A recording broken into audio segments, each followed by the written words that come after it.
নির্বাচনের প্রচারের মধ্যে সংঘর্ষে দলীয় নেতা নিহতের পর আজ শেরপুর আসছেন জামায়াত আমির ডাক্তার শফিকুর রহমান। জনসভাকে ঘিরে দলীয় নেতা কর্মীরা নিয়েছেন ব্যাপক প্রস্তুতি। এ নিয়ে বিস্তারিত জানাতে আমাদের সঙ্গে যুক্ত হচ্ছেন সহকর্মী নাইম ইসলাম। নাইম, জনসভা ঘিরে প্রস্তুতি কেমন দেখছেন আপনি, আর নেতাকর্মীরা কি বলছে বিস্তারিত জানাবেন?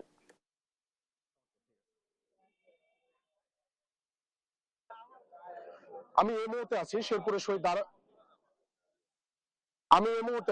শেরপুরের শহীদ দ্বারকালী পৌর পার্ক মাঠে। এখানে জনসমাবেশে যোগ দিবেন জামাতের আমির ডাক্তার শফিকুর রহমান। আমরা এখানে এসে দেখেছি ব্যাপক প্রস্তুতি নেওয়া হয়েছে জেলা পুলিশের পক্ষ থেকে।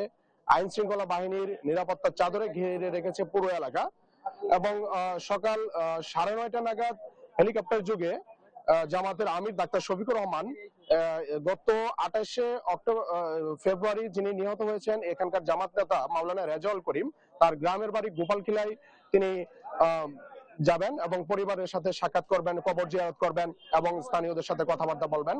এরপর তিনি সকাল 10:30 নাগাদ এই পৌর পার্ক মাঠে, আমি যেখানে দাঁড়িয়ে আছি, এখানে তিনি সমাবেশে যোগ দিবেন এবং এই জনসমাবেশে শেরপুরের 52টি ইউনিয়নের প্রত্যেকটি পাড়া মহল্লা থেকে জামাতের নেতা সমর্থক কর্মী যারা রয়েছেন তারা এখানে উপস্থিত এবং জড়ো হওয়া ইতিমধ্যে শুরু করে দিয়েছেন।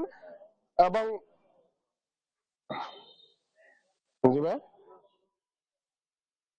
এবং এই ক্ষেত্রে আমরা কথা বলেছি জেলা জামাতের আমিরের সাথে। তিনি বলেছেন যে কেন্দ্রীয় আমির ডাক্তার শফিকুর রহমান এখানে এসে তিনি দলীয় নেতাকর্মীদের উদ্দেশ্যে বক্তব্য দিবেন এবং নির্বাচনী তিনি ইশতেহার, অর্থাৎ নির্বাচনে জয়ী লাভ করলে এই দল কি কি উন্নয়ন করবেন, কি কি কাজ করবেন সেই বিষয়ে তিনি স্থানীয় জনগণ এবং দলীয় নেতাকর্মীদের উদ্দেশ্যে তিনি ভাষণ দিবেন। এবং এছাড়াও তিনি আরো জানাবেন যে যিনি এই ছিল আমার কাছে শেরপুরের সর্বশেষ। নাবিলা।